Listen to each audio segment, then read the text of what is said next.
Hi hello ನಮಸ್ಕಾರ. ವಿಶಾಲ ಜ್ಞಾನ ಕನ್ನಡ ಯೂಟ್ಯೂಬ್ ಚಾನಲ್ಗೆ ಎಲ್ಲ ವೀಕ್ಷಕರಿಗೂ ಸ್ವಾಗತ ಅಂತ ಹೇಳ್ತಾ ಇವತ್ತಿನ ಒಂದು ವಿಡಿಯೋದಲ್ಲಿ KGF ನಂತರ ದೊಡ್ಡ ಸಂಚಲನ ಮೂಡಿಸಲು ಬರುತ್ತಿರುವಂತಹ ಟಾಕ್ಸಿಕ್ ಸಿನಿಮಾದ ಬಗ್ಗೆ ಹಲವಾರು ದೂರನ್ನು ಕೊಟ್ಟಿರುವಂಥದ್ದು ಹಾಗೂ ಆ ದೂರು ಕೊಟ್ಟಿರುವಂಥವರು ಯಾರು, ಇದರ ಬಗ್ಗೆ ಎಲ್ಲ ಕಂಪ್ಲೀಟ್ ಮಾಹಿತಿ ತಿಳಿಸ್ಕೊಡ್ತಾ ಬರ್ತೇನೆ. ವಿಡಿಯೋನ ಕೊನೆಗೂ ನೋಡಿ. ನಮ್ಮ ಚಾನಲ್ಗೆ ಇದುವರೆಗೂ ಸಬ್ಸ್ಕ್ರೈಬ್ ಮಾಡೋದೇ ನೋಡ್ತಾ ಇರೋ ತಪ್ಪದೆ ಸಬ್ಸ್ಕ್ರೈಬ್ ಮಾಡಿಕೊಡಿ. ಇದೇ ರೀತಿಯಾಗಿ ಎಜುಕೇಷನ್ ಮತ್ತು ಇನ್ನಿತರ ಕಂಟೆಂಟ್ಗಳು ಬರ್ತಾ ಇರುತ್ತೆ ಅಂತ ಹೇಳ್ತಾ ವಿಡಿಯೋ ಶುರು ಮಾಡೋಣ ಬನ್ನಿ. ಟಾಕ್ಸಿಕ್ ಚಿತ್ರತಂಡ ಇನ್ನೊಂದು ಸಂಚಲನ ಮೂಡಿಸಲು ಭರ್ಜರಿ ತಯಾರಿಯೊಂದಿಗೆ ನಡೆಸ್ತಿದ್ದಾರೆ. ಅಂದರೆ KGF ನಂತರ ಇನ್ನೊಂದು ಯಶ್ ಅವರ ಸಿನಿಮಾ ಆಗಿರುವಂತಹ ಟಾಕ್ಸಿಕ್ ಭರ್ಜರಿ ಒಂದು ತಯಾರಿ ನಡೆಸ್ತಿದೆ. ಈಗ ಅದೇ ತಂಡಕ್ಕೆ ಕಾನೂನಿನ ಸಂಕಷ್ಟ ಎದುರಾಗಿರುವಂಥದ್ದು ಹೌದು. ಟಾಕ್ಸಿಕ್ ಚಿತ್ರದ ವಿರುದ್ಧ ವಕೀಲರೊಬ್ಬರು ಕೋರ್ಟ್ ಮೆಟ್ಟಿಲೇರಿದ್ದಾರೆ.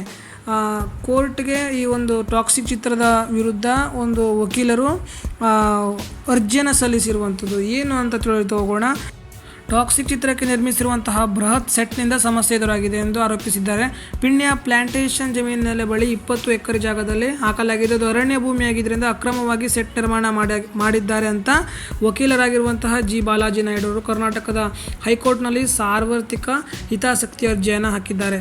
ಈ ಸಂಬಂಧ ಹೈಕೋರ್ಟ್ಗೆ ಟಾಕ್ಸಿಕ್ ಚಿತ್ರ ನಿರ್ಮಾಣ ಸಂಸ್ಥೆ KVN ಪ್ರೊಡಕ್ಷನ್ ಆ್ಯಂಡ್ HMT ಸಂಸ್ಥೆಗೆ ನೋಟಿಸ್ ಕೋರ್ಟ್ ನೀಡಿದೆ. ಅದೇನೇ ಇರಲಿ, ಒಂದು KGF ಚಾಪ್ಟರ್ 2 ನಂತರ ಯಶ್ ಅವರು ಟಾಕ್ಸಿಕ್ ಚಿತ್ರದಲ್ಲಿ ಮತ್ತೆ ಕಾಣಿಸಿಕೊಳ್ಳಲಿದ್ದಾರೆ.